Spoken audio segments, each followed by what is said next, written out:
So question number 8 asks you to first of all draw coenzyme Q in its oxidized form, then draw the mechanism of adding a hydrogen radical to this version of coenzyme Q, and then draw the mechanism of adding another hydrogen radical.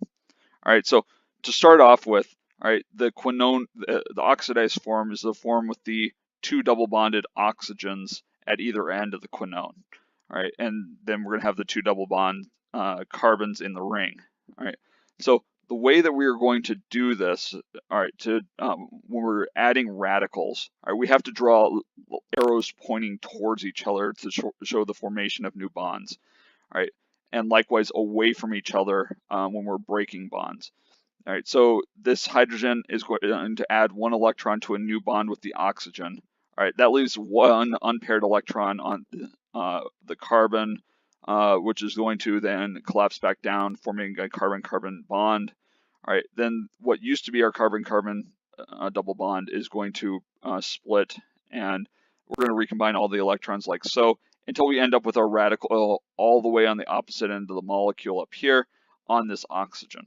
All right. So now we have our intermediate form. So this is a form called the semiquinone. All right, it's a QH. This form would be QH dot, right, because it's neutral. Inside the Q cycle, we for instance see QH minus. All right, well QH minus, real quickly, would just be if I deprotonated this hydrogen. So if I took a base, deprotonated it, and kicked the electrons back onto the oxygen, all right, that would be that. All right, but we're not going to do that right now. All right, so anyways, this is sorry, that would have given, just to show you, or sorry, that would have given us the Q dot minus that you sometimes see in figures if I deprotonate that bottom hydroxyl there.